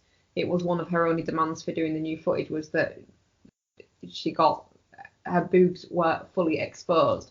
So, she got what she wanted there, but was she really in a place where she should have been able to decide what she wanted? Who knows? But then intercut with this, her having, and the flashback footage is this weird story about this weird shadowy figure tracking her and her friends because she'd stolen some drugs off one of his contacts, and it's like him watching them all on screens and trying to find her and Paul America, who is like her love interest in the early footage, and it throws the film completely out of whack. So yeah, but it's a very uncomfortable watch. Yeah, that sounds disappointing. It's not worth watching if you kind of ignore those bits and just take it as her reminiscing about her time in New York, and just maybe close your eyes and your ears for those bits. It's not as much of a mess, but I think it's unfortunately got more value as a curiosity, because it was very sort of biographical. The Susan Superstar, the character is just it just is Edie Sedgwick. Like, it's this fading star, used to be an it girl. Well, that's exactly what she was, and she actually died while the film was in post-production. Okay. So, but yeah, she's the footage of her as well, like the colour footage, the newer footage is just, it's just sad. It's really, really sad. You feel like you're watching something you shouldn't be watching, like you shouldn't be privy to it. Exploitative, yeah. Yeah. Go on, you can do this one. So we watched other things. Yeah. This one, did you talk about? We did talk about the pie. Okay. Yeah. We watched Crawl, didn't we? We did. Yes. Crawl. Crawl. With the alligators. Oh, right. Yeah. Okay. Asian movie with Kaya Scodelario. Scodelario. Let's go with that. Wasn't as bad as usual, Mark. Well done. Yeah, it was quite good, that. Tried with that one. And Barry Pepper. So you got on quite well with this, didn't you, Ian? Yeah, I thought it was decent. Nothing earth-shattering, but I thought it was decent. So basically, if anyone doesn't know, or anyone didn't listen to Ian when he spoke about it not that even that long ago, hurricane going on, girl and her father get trapped in the basement, essentially, of their house by alligators. I mean, yeah. Yeah. Go on, Bex, what do you think? I really, really enjoyed it, actually. It's really good. Alligators are just fucking terrifying. They are. You know, the line in the film of, I am an apex predator, that she repeats numerous times. They really are a fucking apex predator. They are fucking scary. Yeah. I mean, like, he like beats that one's head in with a spade and like has to like chop through its neck with it. I don't think he'd be able to. No. They just look indestructible, don't they? And yeah. I half expected when she stabbed that one in the eye, him to just pop the fucking screwdriver out and just that other eye come out and just go, bitch, please. But there's some really good bits in it that you're like, oh fuck, like the people that are looting the store. Yeah. You're watching that, you're like, you're not getting out of this. No. You fucking fucks. Looting the store, look at you, stealing all that shit, and they don't. They just don't. And the bit where she's going to like try and get out of the drain pipe thing, and there's just like a broken alligator egg there, and you're like, oh, fucking hell, you're in its nest. Get out, get out. It keeps the tension up quite well. I don't mind Kaya Scodelario. You're not as big of a fan, I am. Oh no, I thought dislike her. I thought she was less insufferable in this than she normally is, and I quite like her in normal stuff. Like I thought she was better in this than usually. Mm-hmm. Barry Pepper's, I like Barry Pepper in things because he's very much that guy out of that thing, and this one he gets like a front and center role. Barry Pepper should be a bigger presence in movies than he is. Yeah, yeah.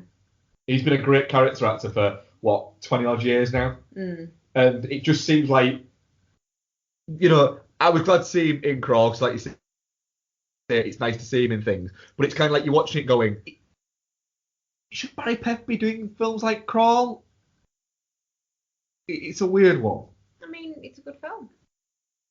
In that, I don't think I had as good time with either of you guys as it.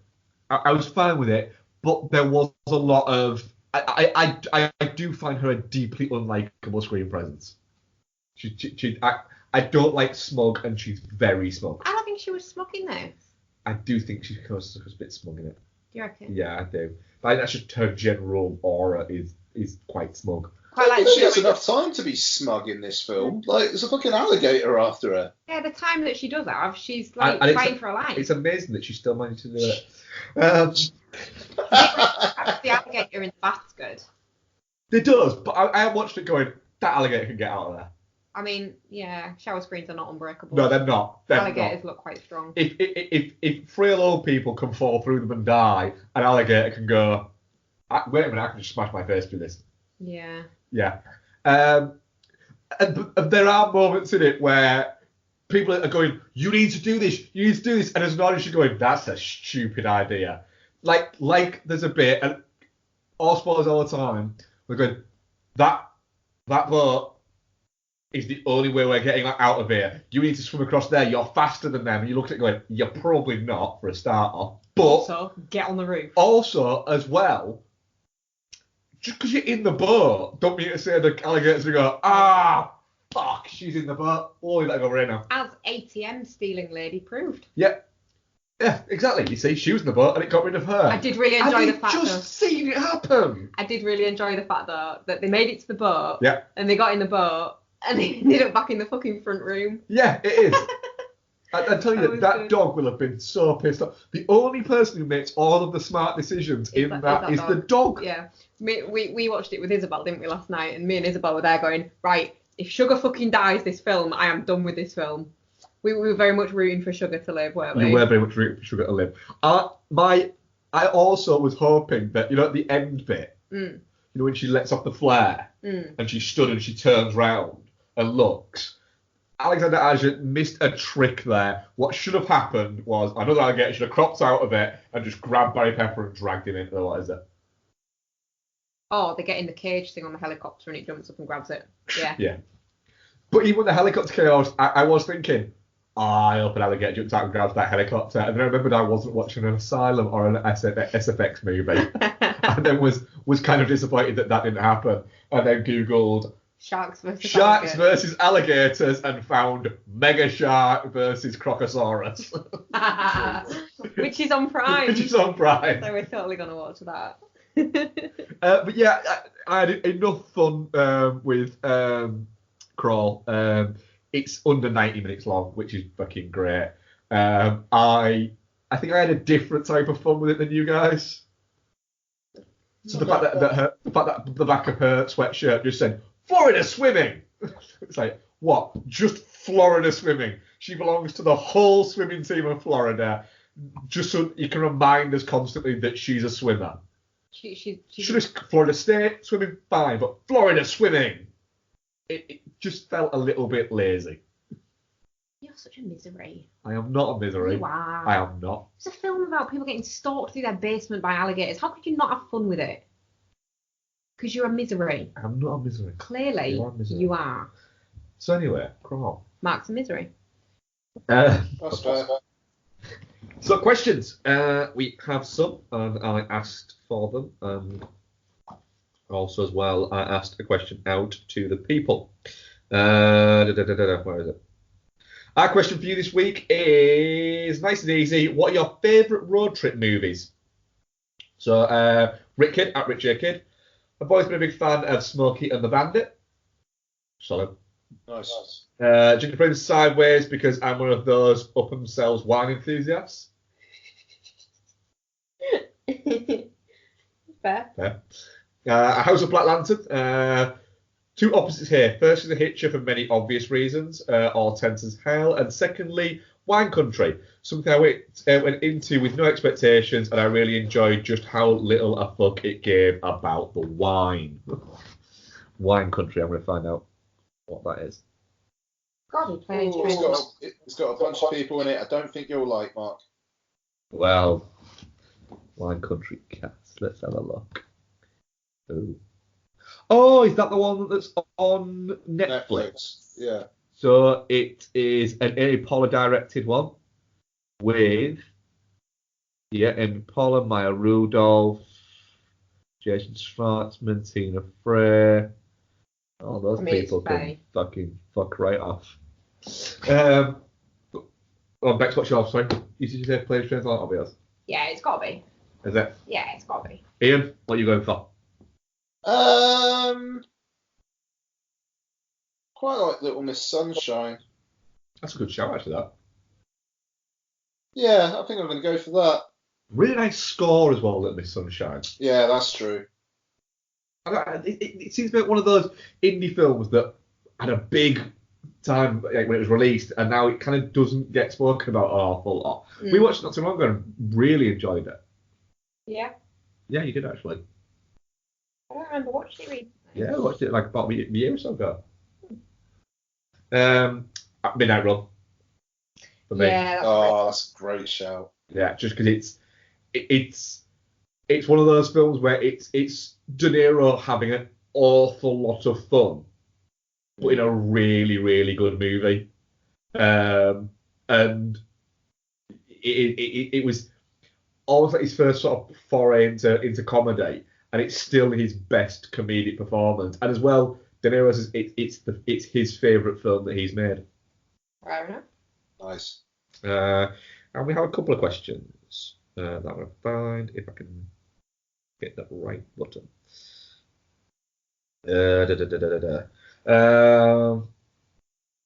Gareth Clark, what's your favourite Nearly cast? Things like Will Smith as Django, Tom Selleck as Indy, and how would they have affected the film?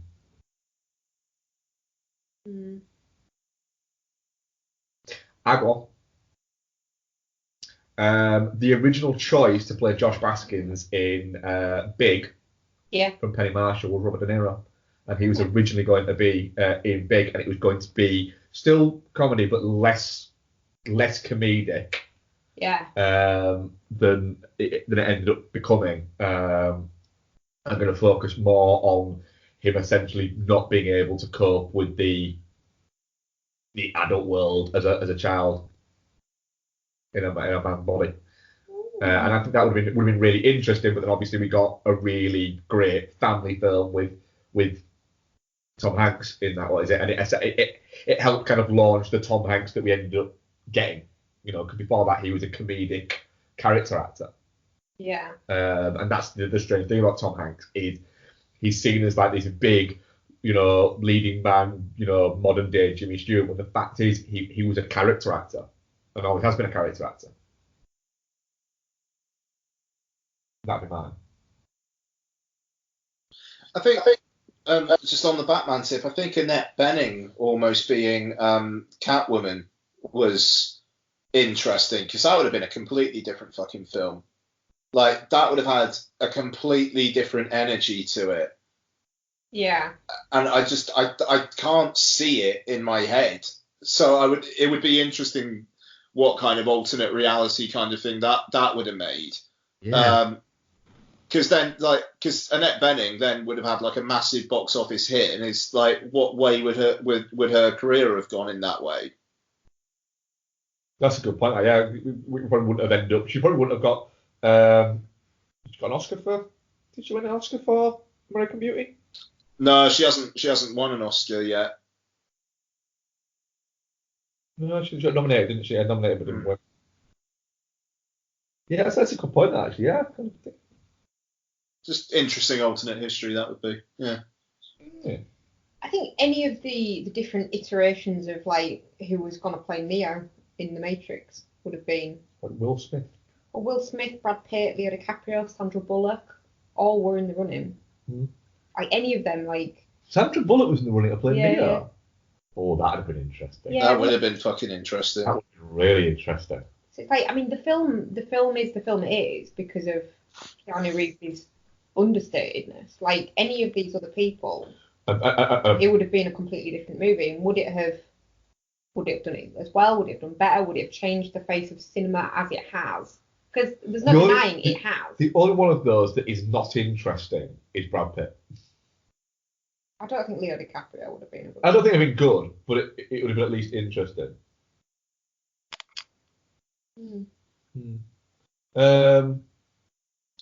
So John Dangerfield asks us, films you're most looking forward to from LFF? My potential LFF itch has been pretty much destroyed by an overtime incentive at work, which is basically going to pay for our entire Christmas, and family life, and B, the online screener library has not got a single film I'm interested in. Never mind. In terms of films at LFF, I think The Irishman is the big one, and obviously Mark and I will be seeing that. I don't know. I mean, Jojo Rabbit. I want to see Jojo Rabbit. Parasite isn't due to play just yet, but I've got a feeling it will be the surprise film. Le Mans 66, that's there, isn't it? Yeah, Ford versus Ferrari. Oh, thank you very much. I was wondering if you'd pick that one up. Fucking Le Mans. It says in the trailer, the untold story of Ford versus Ferrari. Yeah, it does, literally, yeah. It's mental, isn't it? Just call it Ford versus Ferrari, for fuck's sake. Can I throw up one that I think quite likely might be shit, but I am actually really quite interested in? The Peanut Butter Falcon. That was in the online screener library and got taken off of it within 2 days. I wanted to watch that. What's about that? The thing is, I think that at some point Shia LaBeouf's going to have a resurgence. I would say that Shia LaBeouf is, I think he's maybe 31, 32 now. Can you check that for me, please, Beth? I've got my phone open, other questions as well. Shia LaBeouf. Yeah. I would say that he's going to win an Oscar by the time he's 40. You reckon? Yeah. That's an interesting bet, that. And he's 3 years younger than me. How old am I? He's 36. 33. He's 33. Yep, that's it. Shia LaBeouf will have won an Oscar by the time he's 40. Within the next 7 years, Shia LaBeouf will win an Oscar. I mean, I feel like probably not. I'm calling it now. I'm calling it now. It is no longer a theory; it is fact. He will. I'm really looking forward to both Knives Out and Beautiful Day in the Neighborhood. They're both playing, aren't they? I'm not feeling Knives Out. Oh, it looks fun. I'm looking forward to it. I'll enjoy it. I'm just not really. I'm looking forward to it because of the cast and the filmmaking and things like that. But the trailers aren't clicking with me. Oh, that Michael Hutchins thing is there as Documentary. well. Isn't it? Mystify. Yeah. Yeah, I quite like to see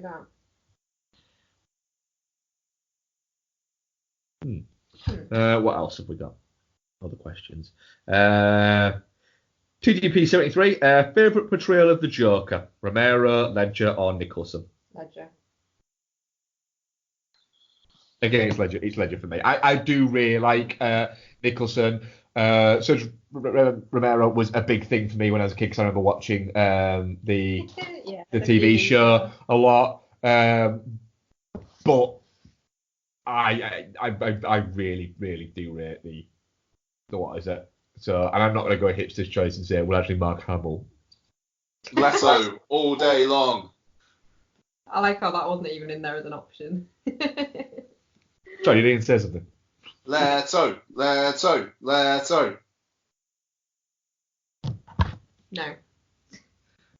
What's your real answer, Ian? Oh, it's difficult.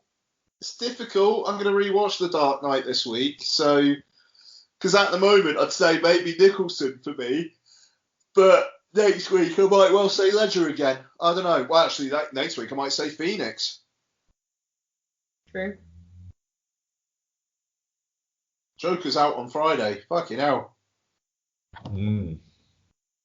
Friday. Right. Rick Kidd, at Rich J. Kidd. After Rambology and some of the Last Blood kills, what are your favourite movie kills? I think I've said this before, but Friday the 13th Part 8, Jason Takes Manhattan, when the boxer kid, punches him from one end of the rooftop to the other. He's really knackered, says, take your best shot, and then Jason just punches his head off. Yeah. It's fucking amazing. Does it land in something, or is that one of the other ones? It lands in a bin, and then the bin lid shuts on it. And the bin shuts on it. Yeah, it is that one then. Yeah, that's a good one. I do love a neck break, but I can't think of a specific one. Roadhouse has got to be up there. That's not a neck break, that's a neck pull out. No, I know, I'm saying. Welcome to Primetime Bitch from Nightmare on Elm Street 3 has got to be up there. Solid. There's some really good kills in the Final Destination movies as well. Oh, there's the grimmest. All right, then I'm going to throw a question here. The grimmest Final Destination death. The bit where the guy gets squashed by the glass. It's that one. Yeah. It is. Well, that one's funny. I mean, for me, it's the bit in Final Destination 1 where he gets strangled by the fucking shower curtain wire or whatever it was. Oh, yeah. What about the one with the fence? Where the fence chops. There's some good kills in those movies. Yeah, I like those movies. Yeah. They're a good time of those movies. They are a good time. Yeah, and that is an underappreciated horror franchise. There's a good kill in, I think it's The Omen 3 as well, where a plate of glass slices the man's head off. That's good. Or the opening of Ghost Ship. Oh, that is fucking nice. Where everyone dies. Yeah, everyone dies. Browning. And they're all still dancing. Yeah. But then they all fall apart. That is good, yeah. Yeah. Grim. Yes. Guts everywhere. Just, yeah. They're all. She's holding on to the captain, isn't she? And his legs have gone, his guts are hanging down. Oh, nice of that. I tell you what though, the thing where they're trying to resuscitate that guy, and then they do the paddles, and then it's the mouth, and it just bites his fucking arms off. Yeah, that is good as well. A bit of news. I'm sorry to drop this in because I completely forgot it. Have you seen they've cast Candyman in the new John Field Candyman? Really? Who's that then? Do you know who's playing Candyman? No. Tony Todd is reprising the role of Candyman. Oh, is he? He is. Good. Yeah. Nice. Yeah.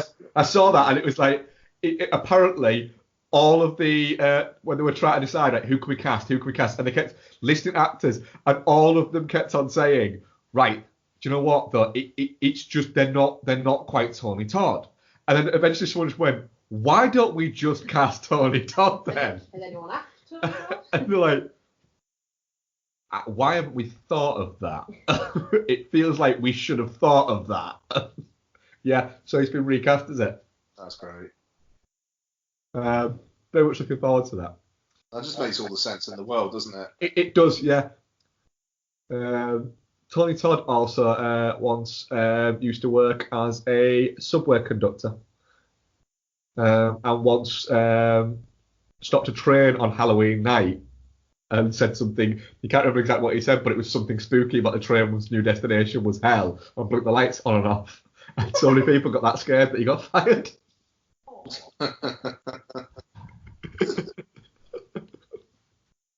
You kind of wish, you kind of hope that, you kind of wish that there was one person on that train who goes, "That was awesome." So Ian, what are we covering next week? Well, it's going to be Joker, isn't it? It's we're nearly there. What a discussion that's going to be. Yeah, it's a biggie, this one, isn't it? Yeah, it really is though. Yeah, so sorry. It's a big deal. Yeah, it's a really really big deal, and I like Twitter's going to be potentially insufferable this week. But you know, I'm going to be one of the smuggest men on the planet if people really like this movie.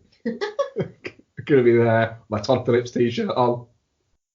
So hang on, so let me just double check. So we're doing Joker, yeah, King of Comedy, yeah, Taxi Driver, yeah, and Total Recall. Yeah. Okay. So, yeah. That's a fucking good week of watching. That is. That's a solid week of watching. We might not be fitting in on the Batman movies. Well, no, we're not fitting on Batman movies. No problem. Just watch Batman and Robin. All right, we'll watch Batman and Robin. Yeah. Actually, that might be a good Sunday night film. You think about that tonight? Yeah. Yeah, let's give it a go. Pastor Bacon, Batman and Robin. Boom. Boom. Fucking A. Solid. Yep. So that was episode 318, guys. We hope you enjoyed it. As I said, we'll be back next week with the Joker. So thank you very much, Rebecca. And thank you very much, Ian. Cheers. Over and out, folks. Goodbye. Bye. No, I can't forget this evening or your face as you were leaving, but I guess that's just the way the story goes. You always smile, but in your eyes your sorrow shows. Yes, it shows.